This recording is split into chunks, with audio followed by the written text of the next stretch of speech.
Tsunapi, Canapi por Zoom. Yo tengo todavía vivo los recuerdos de los Canapi en que participé, así que bien raro.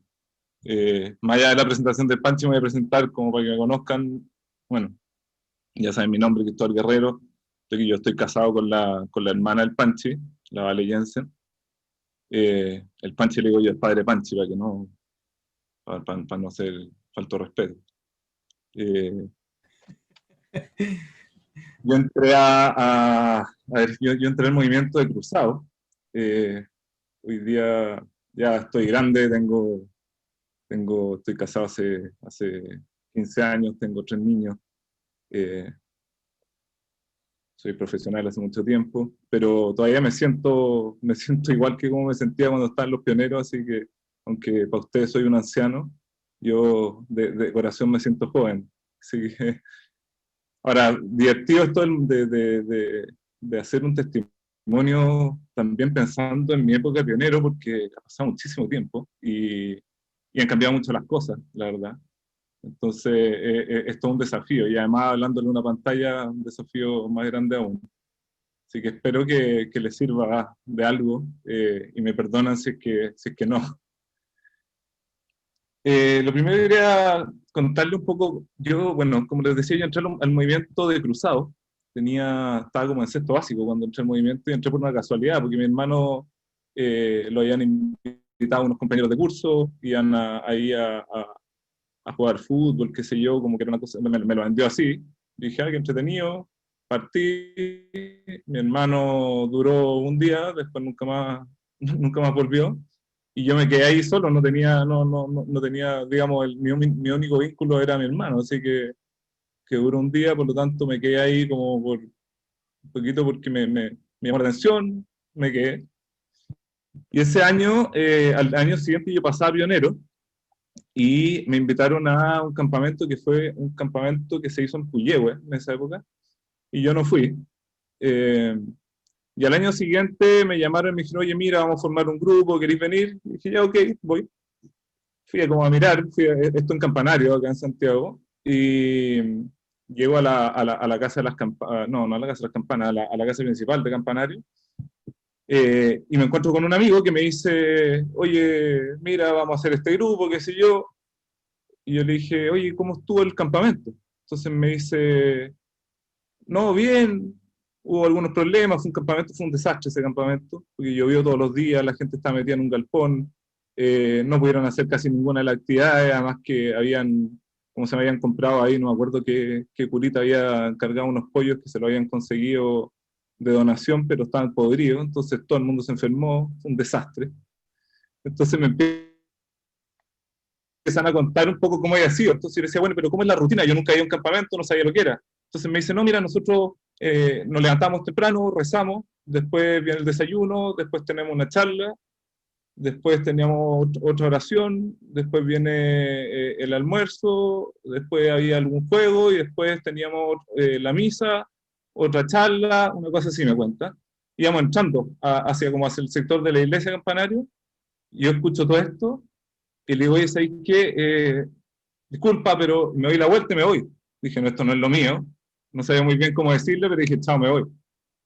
Y me pongo a caminar de vuelta, y cuando voy saliendo, de repente él me persigue, y aparece Pablo Paul, que es un sacerdote argentino, chastariano, muy simpático, gordo. No sé si está gordo todavía, supongo que sí, igual. Y, y él le dice, oye, mira, este es Cristóbal, y me agarra, y me dice, che, ¿cómo andás? ¿Qué sé yo, Chango? No sé si todavía dice Chango, pero Chango, ¿qué hace? Y la cosa que me empezó a envolver, yo no tenía en ese minuto la personalidad para decirle que me estaba yendo y que no me quería quedar, y al final dije, bueno, ya me quedo. Y la verdad es que tuvimos una reunión, y en 2 segundos me envolvió y me fue cautivando, y ahí me quedé. Y soy chastariano desde esa época. Y diría, eh, dentro de lo que yo soy, o sea, como una de las cosas principales de mi ser es el ser chastariano, digamos, eso, el ser chastariano me ha marcado toda mi vida, digamos. Eh, Mi experiencia de fe está traspasada absolutamente por Schoenstatt. Yo vengo de una familia católica, estaba en un colegio católico, pero mi experiencia de fe está marcada absolutamente por Schoenstatt y por lo que yo viví. Yo iría principalmente en esa época de pionero, porque eso fue lo que fue marcando mi vida para adelante, digamos. Yo estuve en pionero, estuve en universitario, después entré a la rama de familia, ahora estoy de postulante de la federación, pero todo eso fue marcado por esa época, y era una época súper distinta a la que están viviendo ustedes, porque en esa época la mayoría de la gente del entorno en el que nosotros nos movíamos era gente chantatiana, o sea, chantatiana, perdón, católica. Eh, en mi curso todos eran católicos, la gran mayoría iban a misa todos los domingos, en los otros círculos de gente en que yo me movía también funcionaba de esa manera. La juventud de Schoenstatt en Campanario era una locura, porque llegamos a ser en algún minuto, no sé si pioneros, éramos 300, 350, una cuestión así en esa época. Justo había unos cambios, fue un periodo en que hubo algún movimiento por cambios de sacerdotes, qué sé yo, pero justo a partir de esa época fue cuando empezó como a un surgimiento brutal de las ramas de juventud ahí. Y entonces el desafío que teníamos no era muy distinto al que tienen ustedes, porque hoy día la situación ha cambiado mucho por todo lo que ha ocurriendo en el mundo, también por lo que ha pasado con la iglesia, los cuestionamientos. Ha cambiado mucho el cómo nos aproximamos nosotros como jóvenes en ese minuto hacia la fe y a una vida de fe, a lo que viven ustedes, porque hoy día yo creo que ustedes están en una realidad en donde hay muchísimas personas que no son católicos o que no tienen una fe profunda, en que la gente va menos a misa. Lo que marca para usted el ambiente es un ambiente más adverso, en el sentido de que, porque para nosotros era un ambiente donde lo que había que marcar era la fe vivida de verdad y profunda. Ustedes tienen que marcar de otra manera, que hasta cierto punto es más difícil, pero tiene otro aspecto en que yo diría que es, no sé si es más fácil, pero que tiene una diferencia, que es que el que está, o sea, usted estar acá, yo encuentro impresionante, estar metido en un campamento por Zoom, es un valor enorme, digamos, o sea, porque el que está. O sea, el que es católico hoy día es católico de verdad. Pues no tiene, no, en esa época ser católico era medio lo normal. Todo. La gente de mi entorno era católica, digamos. Ahora el que es católico en serio, el que participa el que participa de un movimiento, el que va a misa los domingos, el que se la juega en distintos ámbitos de la fe, está en un ambiente totalmente adverso, por lo tanto es mucho más profundo. Pero eso también es una ayuda, por un lado, porque, porque de la manera en que se vive es distinta a lo que nos tocó ir a nosotros. A mí de las cosas que me marcaron muchísimo en esa época fue la participación. Yo estuve metido en el consejo de los pioneros, después participé en la escuela, después participé en el círculo congregantes, que fue el primer año que se creó el círculo congregante, y no tengo idea si hoy día sigue esa instancia, pero en esa época se armó un círculo congregante y yo participé del círculo congregante. Participamos de un encuentro continental de jóvenes que fue muy marcado por el movimiento. Todas las misiones en esa época, de los universitarios, todas las misiones universitarias se crearon en las distintas universidades por líderes chanstatianos. Era gente de esa época que fueron metiéndose en las primeras misiones de la Chile fueron creadas por chanstatianos. Estoy casi seguro que las de la Católica también, y de varias otras universidades, digamos. Fue una época de marcar mucho un poco la sociedad. Pero la experiencia personal era la experiencia que uno vive en el colegio, con los suyos, con el cómo va a ir marcando ese ambiente que es, entre comillas, adverso. O sea, yo creo que esos desafíos permanecen en esa época, en la época de los pioneros, en la edad que tienen ustedes. Es muy potente qué es lo que hace la mayoría. Esto es como conciencias de masa, digamos, están todos en algo, no estar en eso es muy difícil, y como el por qué no estar, o qué es lo que qué decisiones uno va tomando o no.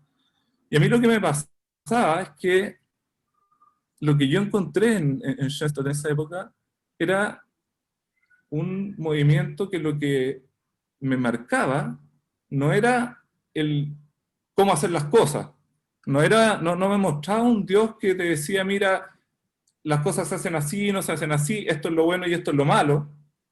No era, lo que a mí me cautivó no era el tema moral.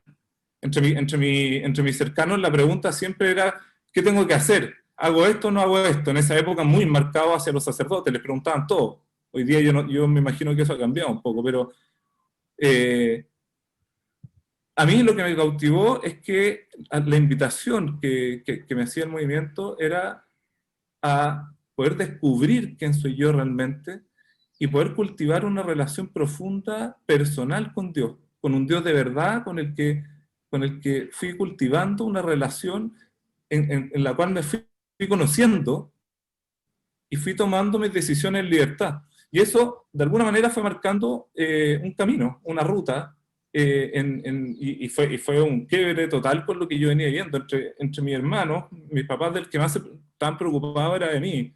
Pensaban como de niño, como que este va a ser el que se va a descarriar. Y yo armé mi camino acá en el movimiento de una manera totalmente, o sea, mi familia no es tensatiana, como les decía, yo llegué por casualidad, no tenía esa raíz. Mis papás eran católicos, pero no más que eso. Y, y ahí fui descubriendo que la propuesta de fe, de ser católico, no era desde un Dios que nos venía acá a decir lo que teníamos que hacer y lo que no teníamos que hacer, sino que era un Dios de verdad con el que se podía tener una relación personal y que esa relación era una relación totalmente libre. Y eso fue lo que a mí me cautivó. Y eso fue lo que fui marcando yo después durante como toda mi acción apostólica y personal, digamos. Divertido, a mí, años después de salir del colegio, me topé con un compañero, o sea, que de hecho hoy día somos muy amigos, eh, y que en un minuto me decía, lo que pasaba contigo en el curso era que generáis tal nivel de roncha porque siempre estáis como un poco al margen de las decisiones que tomaba la mayoría. O sea, como estábamos todos en una y tú estás en otra cosa. Yo no me daba ni cuenta en esa época, pero decía como la mirada después de adulto, digamos, me decía como había algo que era como un quiebre con lo que vivía todo el resto y las decisiones que tú tomás, siendo que yo no hacía nada muy distinto a lo que hacía todo el resto, digamos, como entonces, y eso que me dijo eso en algún minuto, y yo después lo fui racionalizando y dije como al final, como la diferencia estaba en que nosotros lo que marcamos no es,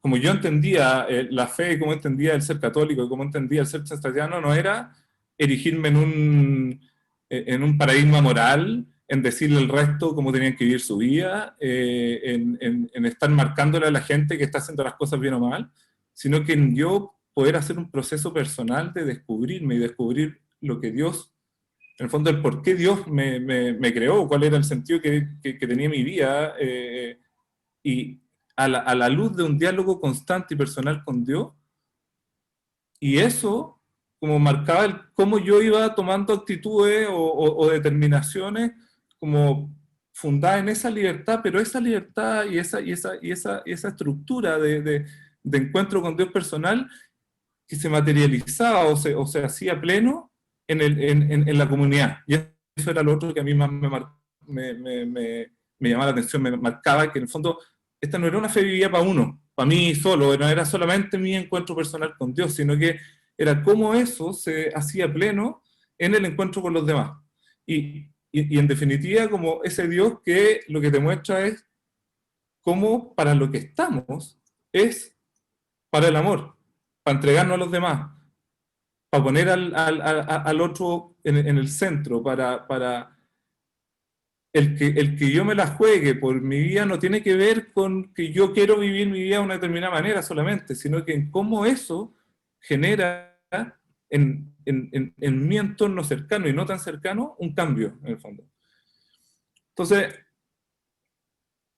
en esa época yo forjé mi carácter completamente, o sea, ahí establecí los ideales que tenía para adelante. De hecho, yo estando ¿cómo se llama? Siendo pionero, me puse a pololear con la hermana del Panchi, que es mi señora, y ese pololeo también fue un poquito fruto de eso. Ella era Tatiana, la conocí ahí, y cuando yo le pedí pololeo, las cosas que conversamos fueron las que marcaron toda nuestra vida hasta el día de hoy. No es que me acuerde exactamente lo que conversamos, pero tuvimos una conversa larga de qué es lo que queríamos, cómo queríamos proyectar nuestra vida, qué es lo que queríamos hacer, éramos chicos, pero eso fue lo que fue marcando mi pololeo, el cómo viví mi pololeo, y fue marcando de alguna manera mi vocación hacia la familia.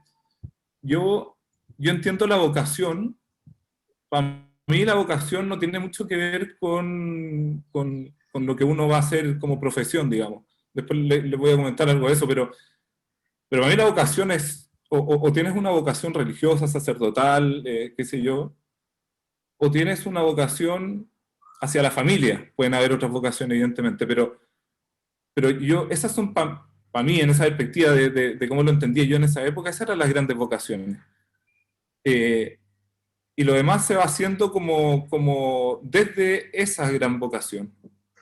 Entonces, yo en esa época con mi señora, en esa época recién polola, conversamos estas cosas y fuimos como marcando el cómo queríamos vivir la vida, y eso tenía que ver con cómo yo me había formado en los pioneros, en definitiva, en cómo yo había ido entendiendo el camino que yo quería hacer, de alguna manera. Y en esa época nosotros marcamos muchas cosas, porque el ser pionero ahí, como que habría todos los caminos posibles. De hecho, nosotros participamos, no sé, en esa época me tocó participar en una jornada nacional de dirigentes, por ejemplo, en que fuimos varios pioneros de todo Chile, y se hizo, no sé si sabes lo que es una jornada nacional de dirigentes, pero en el fondo están los dirigentes de todas las distintas ramas y vocaciones del movimiento, y es como un gran encuentro, digamos, en que se tiran líneas, qué sé yo. Y en ese encuentro los pioneros estábamos invitados, pero no teníamos un espacio para hablar, no estaba pensado nada en esa línea.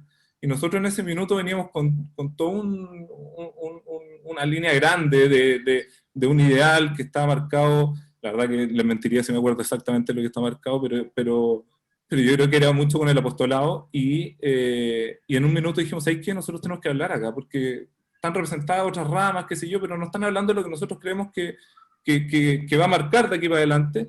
Y la cuestión es que llegamos y nos metimos a la mala, nos subimos al escenario, nos tomamos el micrófono y hablamos ahí.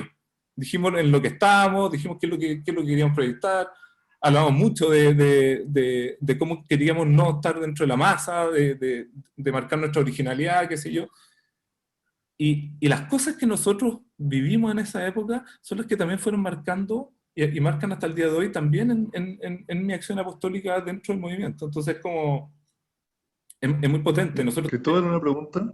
eh, No por cortarte, sino por preguntarte desde tu experiencia, tu edad más avanzada, un poco de eso. ¿Qué diferencia a alguien que fue pionero, que es James Tatiano, después trabajando ya más grande? Si tú podrías decir algún valor o alguna así característica que sea importante de los que son, bueno, pioneros, James Tatiano, después ya más grande, trabajando, casado. a ver, yo creo que hay varias cosas. Yo creo que lo primero es que es muy distinto formarse en una fe de un encuentro personal con Dios siendo chico a hacerlo ya grande, digamos. Y eso se nota mucho como en la gente que estoy hablando dentro del, digamos, en el contexto del movimiento. En el contexto del movimiento, la gente que ha entrado más grande es muy distinto, porque conocen Schoenstatt de una manera más intelectual. Cuando fuiste pionero, eh, la esencia de lo que es el movimiento te entra por los poros. O sea, como que se asume de una manera distinta, no intelectualizada, sino que vivida. Y eso, en mi experiencia, marca el cómo fui universitario, el cómo soy, cómo soy casado, cómo soy papá, el cómo somos como matrimonio con la Vale. Y en el fondo, yo diría que como lo más clave es el, el- el- el tema de la libertad, como el que lo que uno hace en la vida viene de como el intentar descubrir quién uno es a la luz de Dios y hacerlo con total libertad, como sin parámetros tan estructurados, sin cuestiones tan prehechas, y eso tiene un correlato en cómo yo he vivido mi profesión, cómo he vivido mi familia, o sea, nosotros como matrimonio tomamos un camino que no es el camino ni de los papás de la Vale, ni de mis papás, y fuimos marcando nuestra propia originalidad desde antes de casarnos, y la familia que tenemos la forjamos a partir de esa idea de autenticidad, de encontrar nuestro propio camino, digamos. Y después en la vocación, como en la línea de la vocación más profesional, yo diría que en mi caso marca como en dos aspectos. Uno, en que la vida del trabajo es súper dura en términos de que existen niveles de corrupción altísimos. Eso se sabe hoy día, pero en lo chico hay niveles de corrupción brutales en todos los ámbitos de la vida y de la vida profesional.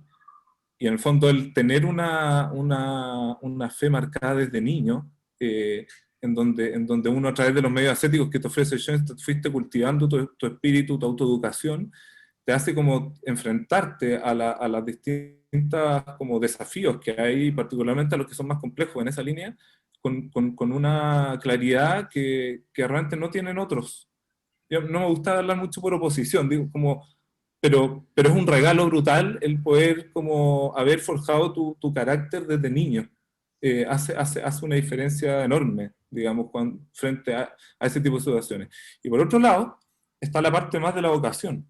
Porque en Schoenstatt, eh, yo creo que cuando uno se enfrenta, que es lo que les va a tocar a los que son más grandes, cuando se enfrenta a la vocación de decidir qué es lo que uno quiere hacer en la vida, digamos, desde la perspectiva laboral, más allá de la vocación a la familia o la vocación al sacerdocio o alguna vocación religiosa, uno no lo mira desde la perspectiva de como solamente de para qué soy bueno o qué es lo que me gusta o no me gusta hacer. Lo que uno hace es intentar descubrir quién uno es. De ahí viene el trabajo con el ideal personal. El trabajo del ideal personal es un trabajo maravilloso porque al final lo que recoge es descubrir realmente para qué te trajo Dios al mundo, digamos.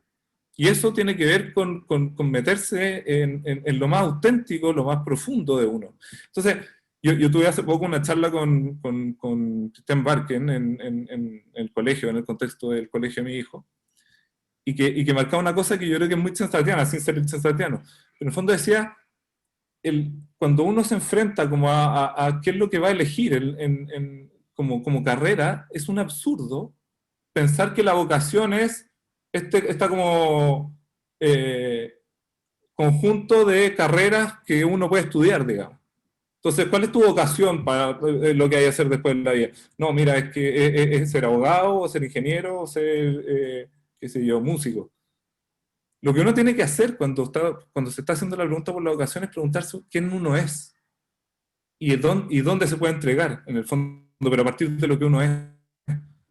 Y después la carrera es como, entre comillas, secundario, porque lo que uno tiene que tratar de buscar es como quién uno es y dónde va a poder desarrollar una pasión, dónde va a poder desplegarse con todo lo que uno tiene, digamos, dónde va a poder entregar más amor, aunque suene como medio cliché, pero es donde uno va a sentir que realmente se está entregando, que está regalando, porque es ahí donde realmente como que se encuentra la plenitud de la vida, en el fondo, cuando te desplegas en un lugar por el que sientes pasión. Entonces, la vocación entendía como si es que yo soy bueno o soy malo para leer, entonces voy a estudiar derecho, o soy bueno para las matemáticas, entonces voy a estudiar ingeniería, o soy bueno para la música, entonces por lo tanto voy a hacer música, o esto es lo que me gusta, es una cuestión muy pobre. Y nosotros tenemos una herramienta mucho más grande que es el tema del ideal personal.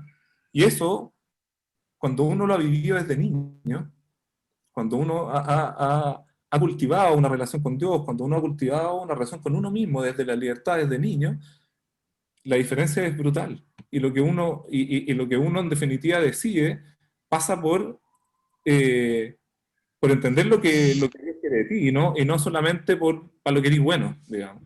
Entonces, y también la aproximación de cómo uno hace después la pega es totalmente distinta.